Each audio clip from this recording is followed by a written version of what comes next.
रात भर शिवलिंग को ना रखे। शंकर भगवान के प्रसाद को रात भर नहीं रखना। कहीं शिव मंदिर में गए और प्रसाद मिला भी है आपको, वैसे तो शंकर जी के मंदिर में प्रसाद नहीं मिलता। क्यों? तो लिंग पुराण के अंदर और शिव महापुराण के अंदर वर्णन किया गया कि भगवान शंकर ने नंदी को वचन दिया था, सुनो नंदी। शंकर भगवान से नंदी कहता है हमारा भरण पोषण कैसे हो।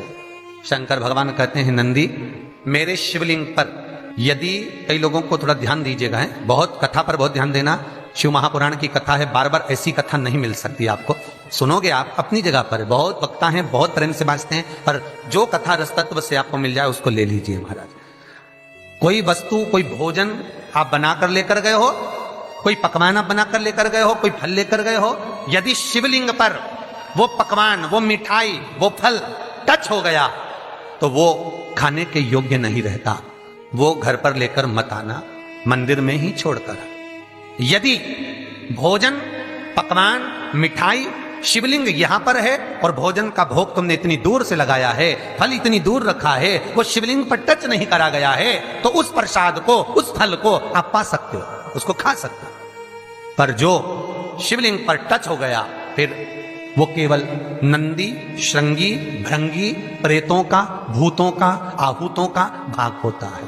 प्रेत, भूत, आहूतों का वो फिर खाने योग्य नहीं है। हाँ, यदि नर्मदेश्वर महादेव हैं, नर्मदा जी के जल से कोई शिवलिंग प्रकट हुआ है, नर्मदा जी के जल से, कोई कंकर से, नर्मदा के जल से अगर कोई शिवलिंग प्रकट हुआ है, उस शिवलिंग की स्थापना कहीं पर है या आपके घर में है, तो उसको कुछ भी टच हो जाए वो पा सकते हो, पर बाकी के शिवलिंग को स्पर्श किया हुआ नहीं पा सकते। केवल एक नर्मदेश्वर महादेव नर्मदा के जल से प्रकट हुए।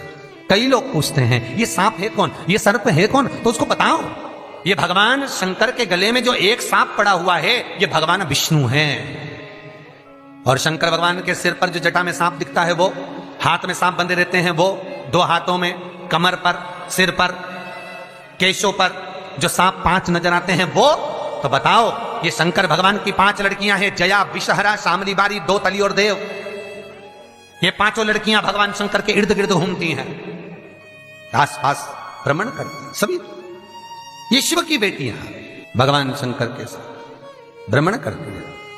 5 जया, विषहरा, शामली बारी, दो तली और देव। ये जो 5 पुत्रियां थी शंकर भगवान की, ये वासुकी को दी गई थी महाराज, क्योंकि ये सर्प की योनि में थी, इसलिए ये वासुकी नाग को प्रदान करी गई थी। वासुकी नाग कौन सा? जिसने मंथन कराया। वासुकी नाग कौन सा? जिसके फण पर पूर्ण पृथ्वी विराजमान है। वासुकी नाग कौन सा? जो निरंतर देवताओं के हित के लिए कार्य करता रहता है। एक पान के पत्ते के ऊपर, मात्र पान जानते हो, वो खाने वाला जो पान करता है उसका पत्ता, पान के पत्ते के ऊपर जो चंदन से शंकर के नाम, पार्वती का नाम और ब्रह्माणी सरस्वती का नाम लेकर शिव को समर्पित कर दे महाराज, उसकी भी तिथि बताइए, बड़ी सुंदर है।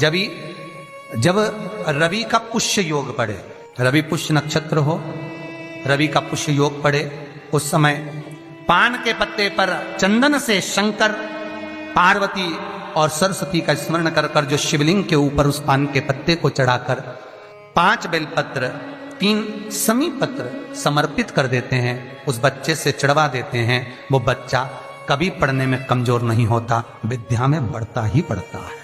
पलटकर माँ बाप को देखना ही नहीं पड़ेगा, बच्चे को कभी भी माँ को कहना ही नहीं पड़ेगा कि पढ़ने बैठ, वो खुद पढ़ेगा, रुचि से पढ़ेगा। 5 बेलपत्र, 3 समी पत्र समर्पित कर दें, भगवान शंकर का स्मरण करें और उस बच्चे को प्रणाम करवा कर वापिस लेकर आए। बच्चा विद्या में प्रबल होता है, विद्या प्रखर। भगवान शिव देने वाला है, सरस्वती को स्वर वो दे। शिव महापुराण की कथा, लिंग पुराण की कथा, विष्णु पुराण की कथा, पद्म पुराण की कथा कहती है कि किसी वृक्ष के नीचे, जिन वृक्षों का गुणगान हमारे शास्त्र करते हैं, जिन वृक्षों का गुणगान हमारी पुराणे करती हैं, उन वृक्ष के नीचे अगर एक मंत्र का मन का भी फेरा जाए तो उसका पुण्य हजारों गुना प्राप्त हो जाता है, आप रूप प्राप्त होता है अपने आप जिस पुण्य को करना चाहे। मेरा बहुत निवेदन है महाराज, बहुत प्रयास करा करो, प्रयास करना। अगर हाथ के मनके की माला भी नहीं हो और किसी पीपल के पेड़ के नीचे 15 मिनट बैठने का मौका मिल गया, आंवले के वृक्ष के नीचे 5 मिनट बैठने का मौका मिल गया, किसी आंवले के वृक्ष के नीचे 5 मिनट बैठे हो, ओम नमो नारायण का मंत्र का स्मरण कर लो, ओम नमो भगवते वासुदेवाय का जाप कर लो, बस उसका फल 4 गुना 1000 गुना प्राप्त हो जाता है।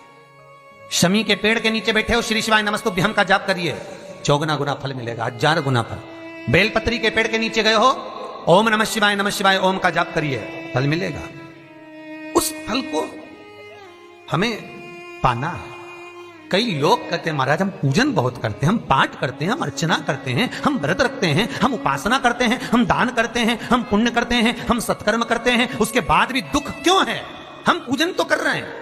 आपके पेट में दर्द हुआ, मान लो आपके सिर में दर्द हुआ, अब सिर में दर्द हुआ तो आपने गोली तो खाई, एनासिन भी खाई, क्रोसिन भी खाई, डिस्प्रिन भी खाई, कॉम्बिफ्लेम भी खाई, ना जाने कहां की गोलियां खा गए, सिर में दर्द था और 4-5 तरह की गोली खा गए। तुमने जब तो गोली खा ली और गोली खाने के बाद तुम्हें थोड़ा सा असर भी हो गया, पर इतनी गोलियां जो खाई है तो बाद में रिएक्शन तो करेगी, कुछ तकलीफ तो देगी, कुछ गर्मी तो करेगी, बीपी शुगर ऊंचा नीचा कर सकती है, नहीं पाई।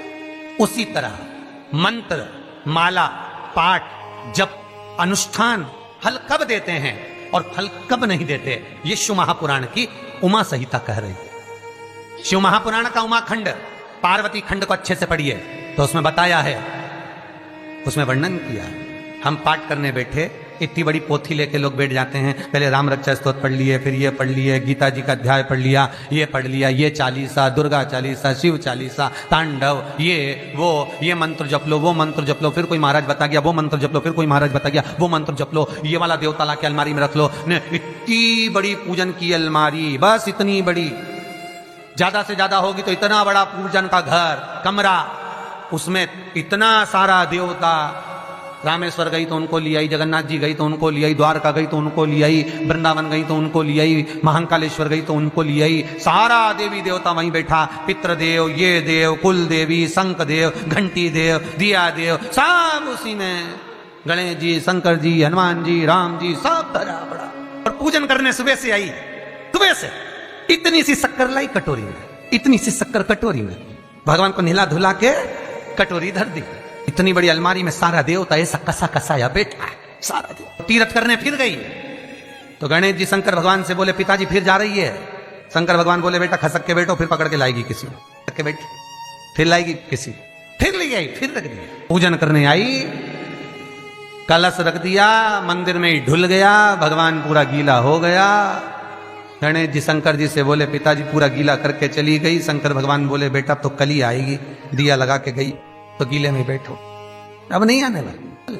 और ध्यान देना साहब, इस कथा को आपके ऊपर लेकर समझाया जा रहा है, क्योंकि शिव महापुराण की कथा कहती है कि आप जो मंत्र जप रहे हो, आप जो माला जप रहे हो, आप जो साधना कर रहे हो, आप जो पाठ कर रहे हो, वो आप पर असर कर रहा है कि नहीं कर रहा है, वो आपको समझना है। राम रक्षा स्तोत्र का पाठ करो तो पहले हनुमान चालीसा पढ़ो, फिर राम रक्षा स्तोत्र करो। शिव चालीसा, दुर्गा चालीसा, गणेश चालीसा, हनुमान चालीसा, गायत्री चालीसा, इन 4-5 चालीसा को एक साथ कभी नहीं पढ़ना। एक चालीसा यदि आपने पढ़ ली है शुरू में, तो पाठ पूरा होने के बाद जब उठने की तैयारी हो तब दूसरी चालीसा पढ़ दो, बाकी की चालीसा भले आप बाद में पढ़ दो। पर एक साथ 4 चालीसा का पाठ नहीं होना चाहिए। पाठ करने बैठे हो, किसी एक मंत्र की माला जप रहे हो, ओम नमः भगवते वासुदेवाय जपा, या शंकर जी का मंत्र जपा, या गुरु का मंत्र जपा, या ये मंत्र जपा, या वो मंत्र जपा, उस मंत्र को जपने में बीच में कुछ गैप होना चाहिए। एक साथ रट्टा मार पे ओम नमः भगवते, ओम नमः भगवते, श्रीमन्नारायण श्रीमन्नारायण, ओम नमः शिवाय, ओम नमः शिवाय, फिर ये जप लो वो जप लो, और पूरा पाठ सपाट सब खलास, वो श्रेष्ठ नहीं। कुछ देरी